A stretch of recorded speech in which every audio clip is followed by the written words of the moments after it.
Thank you, Dr. Weinberg. Good morning, everybody. Good morning. That's better. I know you've all had coffee, as I have as well. First of all, I just want to thank Vicki Bennett and Dr. Notrika and the Conference Planning Committee for this invitation. Any excuse to come back to Arizona, I'm here, and it's very special to be able to share some information with friends, new friends, and colleagues. And also congratulations to the Conference Planning Committee on your 9th year. That's quite a feat, especially when there's a lot of trauma conferences and a lot of competition out there. I do want to say what a pleasure it was to work at Maricopa Medical Center. I learned a lot there and made lifelong friends. I feel like that's where I cut my teeth in trauma. I wasn't sure you were going to give dates when I started, so I just want y'all to know I started when I was 12. I noticed that we're doing a simulcast, and we have military personnel on the receiving end of the simulcast and as well in our audience here today. And from my heart, I would like to say thank you for your service. Where's the clicker? Oh, here it is. And to Dr. Brazel, I've been following Dr. Len Jacobs around for about the past 20 years, and it is intimidating, but I will say thank you, Dr. Jacobs. You've always had my back. So my assigned topic today is to talk about the tertiary survey and how to prevent missed injuries and delays in diagnosis. I have nothing to disclose other than the fact that in our home, we are hardcore Dodgers fans. Except when Arizona is playing, and then we're Arizona fans. And we're going to be back in 2018 for revenge. So what I'm going to cover today is a brief roadmap.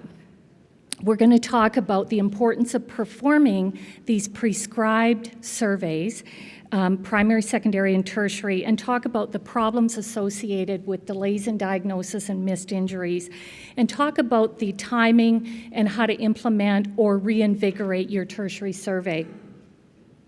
So we know that in trauma we have 3 surveys. The primary survey, and I know that everybody knows this off by heart, airway with C-spine control, breathing, circulation, disability, exposure, and environmental control, followed by the secondary survey, hopefully when the patient is a little bit more stable after life-threatening injuries have been treated and the interventions to save the life have been implemented. Then we move on to secondary survey, which is hands-on, head to toe, look, listen, and feel examination. So you're going over the patient with a fine-tooth comb. But the focus of this talk over the next 20 minutes is really about the tertiary survey. So we know that during primary and secondary survey, there's a lot going on, and there's always the potential for something to be missed. So when I first heard about tertiary survey, this was quite a number of years ago, I'm thinking, okay, that makes sense, sounds really good. What exactly is it? And I wanted it implemented at my hospital. So it's a very detailed patient evaluation where we look at every piece of information that's available. And we start cataloging and collating every piece of information that's available to us. And if we don't have those pieces of information, then we start digging or ordering more tests and putting all of the pieces of the puzzle together. We're connecting the dots. So labs, information from the paramedics, the mechanism of injury, primary survey findings, secondary survey findings, going back and reevaluating the patient after any interventions have been done, speaking with our consulting services, what their findings are, looking carefully at the patient history. Most of our trauma patients now have comorbid conditions. If you have a trauma in the elderly or a geriatric trauma protocol, it may start at age 55, and I'm looking around at the room at all these beautiful faces, and you look young, but I do know that there's some young-looking 55-year-olds in this group. So that would bump you into the category of geriatric trauma. Or if your trauma medical director is 59, then your trauma in the elderly survey cutoff age is 60. It's always 1 year older than your trauma medical director. So this is a comprehensive review, and we're looking at all aspects of every piece of information, both on physical exam, test results, radiology results, and so on and so forth. Now, when do we do this? So clearly, we do it after the primary and after the secondary survey. But there's a number of opportunities. I'm going to talk about that in a few minutes. It really is going to be defined by your hospital or your trauma center. And that's a really important point. But first, there's a couple of things that I want to cover, and it has to do with missed injuries and delays in diagnosis. So there is not necessarily a consistent definition for a delay in diagnosis and a missed injury. So if you came to my hospital, I could tell you very clearly how these are defined. If you went to Dr. Weinberg's hospital, he could tell you, but it may be slightly different than the way we define it. Hopefully very soon, consistently across the nation, we'll all have the same definitions. But for now, the important point is that at the hospital that you all work at, clearly define that. If you don't know what the definition is, then you can't articulate whether or not you have missed injuries or delays in diagnosis. And how you monitor this, adherence to your tertiary survey guideline, missed injuries, delays in diagnosis, is through your trauma PI program. And I'm going to talk more about performance improvement tomorrow afternoon. Don't let that turn you off, because it's performance improvement for people on the front lines, for people in mid-level and upper-level management. So there's something in it for everybody. But essentially the message here is that if you want to give safe patient care, you need to understand what the definitions are for these two entities, miss and a delay. And then, if you do have a delay in diagnosis or a missed injury, what do you do about it?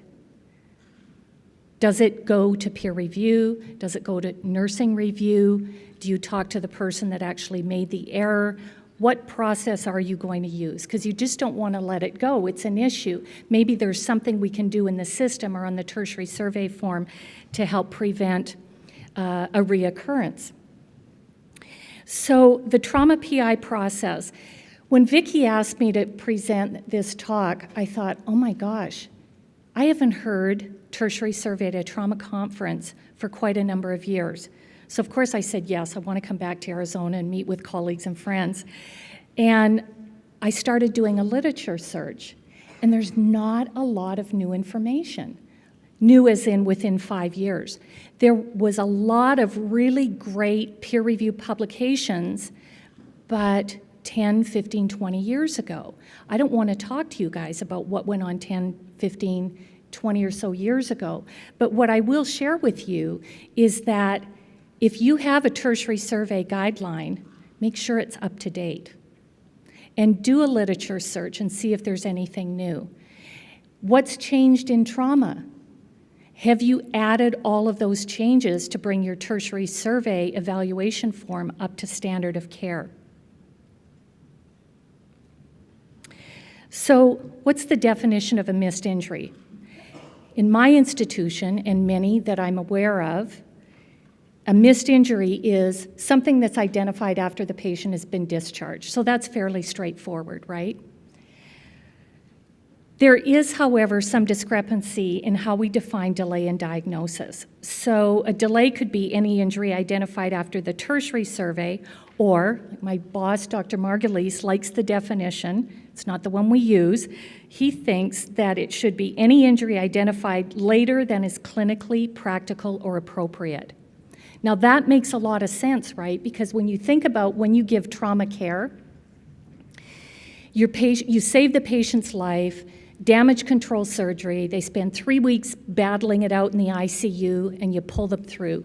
They go to the ward, you get them up to walk them around, and you find out that they've got severe ankle pain and a delay in diagnosis of an ankle fracture. Is that bad? Do you think that that's a bad thing?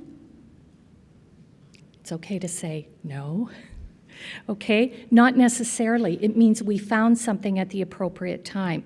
But for purposes of monitoring and tracking, it's more solid to say any injury identified after the tertiary survey. So a couple of comments on missed injuries and delays. So there's a big potential for either one of these to occur at any stage of management during the acute phase, the trauma center phase of care. And what happens with misses and delays? Well, we have more complications, higher risk of death. The last thing we want to do is miss a life-threatening injury, like a tension pneumo or a big pneumothorax or a bad pelvis fracture. These misses and delays contribute to prolonged hospital length of stays, and that leads into cost. So I'm going to sound like an administrator, but if you have missed injuries and prolonged hospital length of stays, then you're looking at penalties, financial penalties. And personally, my philosophy is I never want to be on the radar screen running the trauma program because of something like this. We want to brag about giving high quality and safe patient care. But here's the most important thing. We don't want to miss anything or delay in diagnosing anything because it's really not good for the family. Always put yourself in the position of the trauma patient. If you were a patient and you were discharged to home and somebody didn't diagnose your ankle fracture, that's not good care. That's the bottom line. Somebody missed something along the continuum of care, and it is below the standard of care to send people home with these missed injuries, and then that leads to litigation, of course.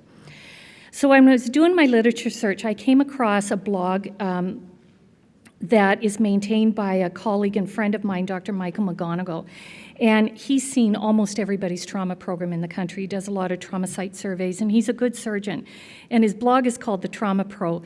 You guys should visit it. He didn't pay me to say this, but there's actually something on that blog for everybody. There's a lot of really good information. And he did a massive literature search over the past 10 years, and he said the incidence for missed injuries varies from 1 to 40%, depending on which study you read. But most of the time, the missed injuries are subtle and they don't have a huge clinical impact. But for the injuries that are missed that are not so subtle, some of them can be life-threatening or even contribute to the patient's death. Not good. So let's shift gears for a few minutes and talk about contributing factors to delays in diagnosis and missed injuries. So Dr. Jacobs mentioned Code Black, filmed in Los Angeles. I have nothing to do with that industry, but every once in a while I do get a glimpse when I'm walking down the street. And thank you, Lynn, for bringing the industry in. They're great advocates for Stop the Bleed.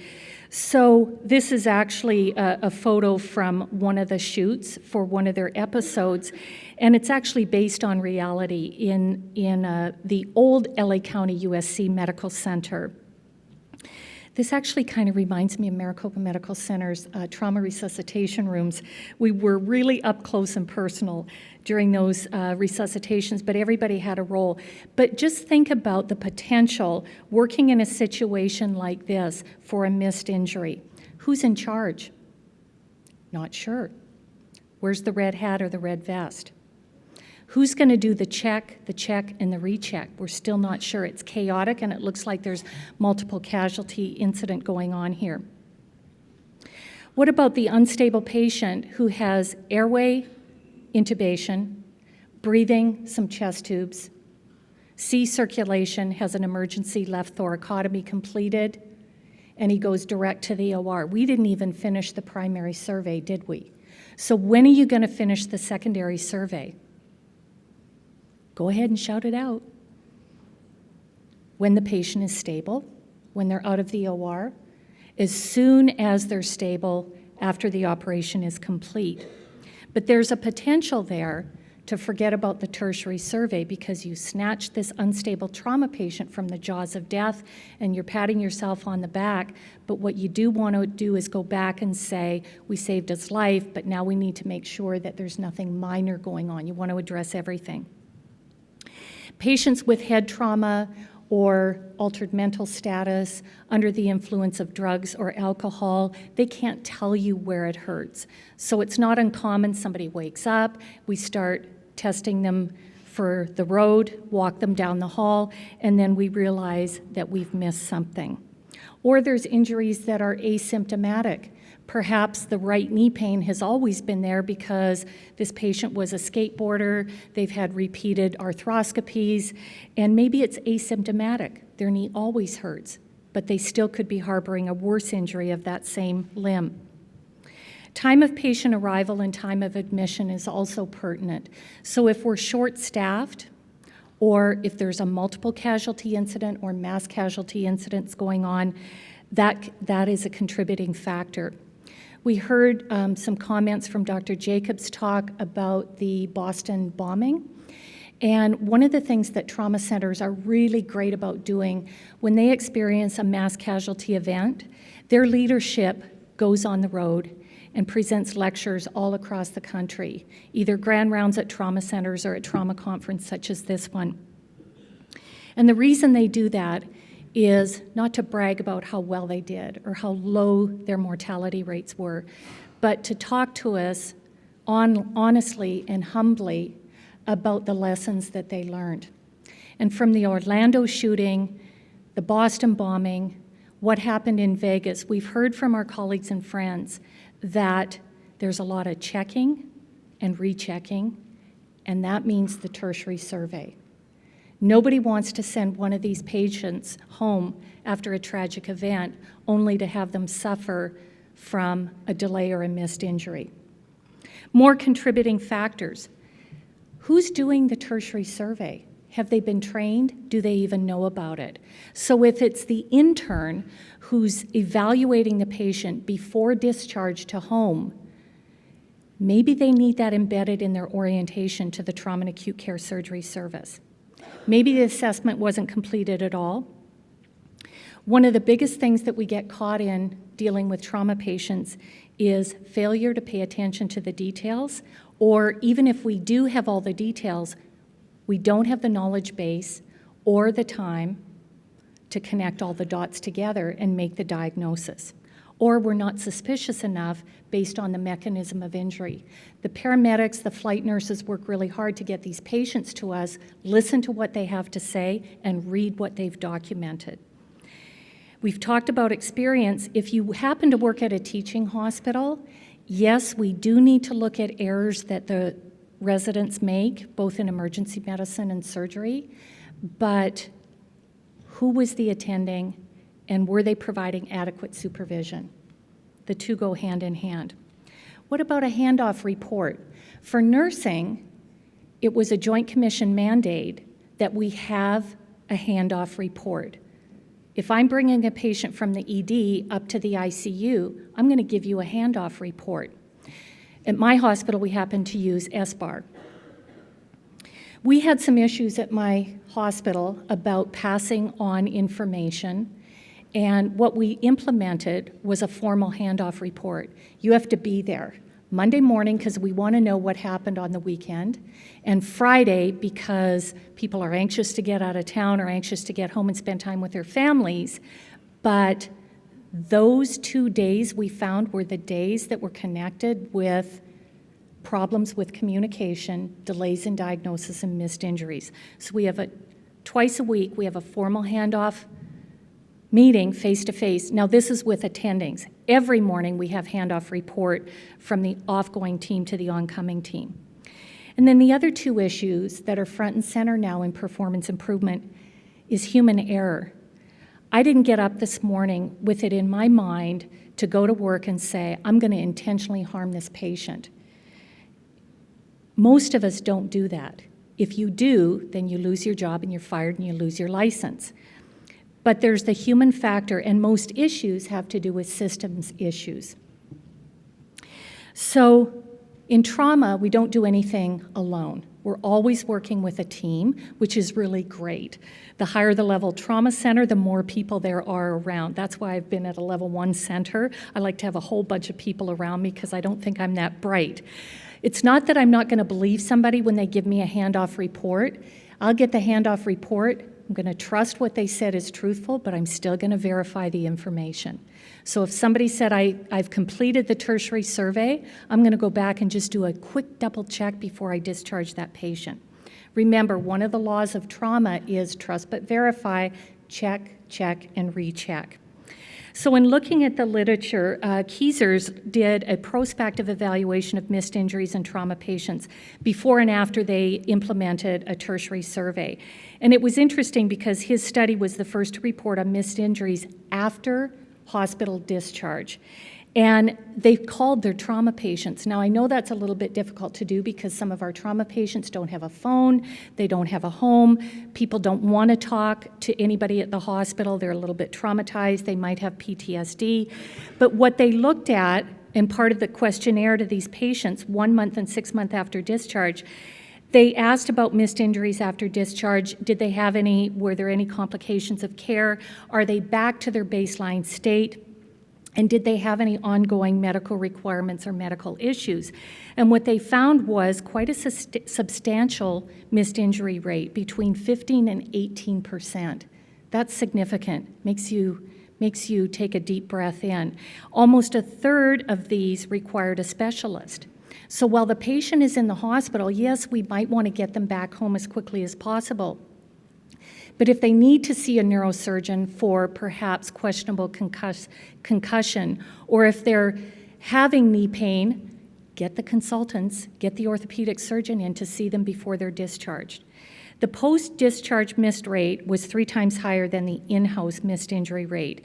And they believe the reasons for this were, number one, the tertiary survey was either incomplete or not completed at all. Okay, so that's a quality of care issue. We need to go back to our trauma service, trauma and acute care surgery service, and talk to them about that. Or there was an abnormal physical exam and it wasn't recognized, or misreads from the radiologist. Zamboni looked at the tertiary survey in trauma patients, and they found that applying the protocol for tertiary survey proved to be easy, inexpensive, and really beneficial to the patient. So why wouldn't any of us have it? Why wouldn't any of us take a second look at what we've got, because it's probably an old protocol at your center by now, and it helped us look at identifying important injuries that were not detected on admission. It's fast, it's good, it's good for the patient, and it's not expensive. So back to Dr. McGonigal, my colleague, and he said the bottom line is, in the complex dance of trauma activation and damage control surgery and complex ICU care, injuries are going to be missed, but we want to lower that rate. The good news is tertiary survey works, and with proper attention to your patient, you're going to find most, if not all, of your injuries. So if you don't have a survey form, develop your process, get a form. It will be electronic and crush those missed injuries. So how are you going to do this at your hospital? So we need a clinical practice management guideline. Now, this is not bureaucratic administrative red tape. This is for clinicians. So if you want to implement a process, you need a guideline. You need some instructions. They don't reside up here, they reside on a piece of paper, so you can help educate people, and then you can monitor compliance to your tertiary survey guideline through your clinical practice management guideline. It's a reality check. It provides a decrease in variability in care, and when you have a decreased variation in care, you lower your rate of missed injuries and delay in diagnosis. This is a sample tertiary survey guideline. It happens to be from my trauma center, and it's 1 page long. It's very simple. So what is the purpose? We want to complete a detailed tertiary or third assessment of the trauma patient so we don't miss any injuries. So when is this done? When they're transferred from the ICU to the ward. Okay, they're extubated, they can respond to you, they can talk. That's usually where these misses and delays are going to be found. Or if they're not an ICU patient, we're going to complete the tertiary survey on hospital day 2. Or if they're seen, treated, and released in the emergency department, we're going to do it before they're discharged from the ED. Now, this last point, we're just reviewing this and updating it as you do all your clinical practice management guidelines. We're looking at this and saying, should we really do it for those patients that are seen, treated, and discharged from the ED? The trauma service is busy, the ED wants to move the patients out. I want to keep this in. Perhaps this is a discussion point for the panel. So to this sample guideline, we do attach a list of things that we look for on our tertiary survey, but the tertiary survey is embedded in the electronic medical record, and that's where everybody documents. Don't forget to include your references and who your approvals are. And what I've taken here is a couple of snapshots. When we went from our paper form to the electronic medical record a number of years ago, this was a project from one of our senior residents. She's very tech savvy, and she took it on, and I was thrilled with it. So she took our tertiary survey form, updated it, got it approved by our trauma attendings, and essentially it's a list with drop-down boxes and pick lists. So you can get through it and document very quickly, head to toe, all systems, all aspects, all labs, all results. There are some challenges, though, looking at performing a tertiary survey. Everybody has a tight time schedule, and some people are short-staffed, so this is difficult. But this is basic standard trauma care, so we need to find a way to make sure that there is time carved out to do this.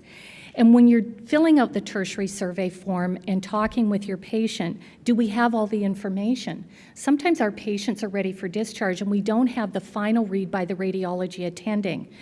Physical therapy may need some lead time. At one trauma hospital that my colleague works at, physical therapy's protocol is that once the order is written for physical therapy to walk the patient, they have 24 hours to do that. And I'm thinking, gosh, 24 hours seems like a long time. I wonder if they have enough staff. It takes time to pull your discharge instructions together and all the prescriptions together. So there may be a perception that completing the tertiary survey takes up too much time, but you don't want to send the patient home with a missed injury.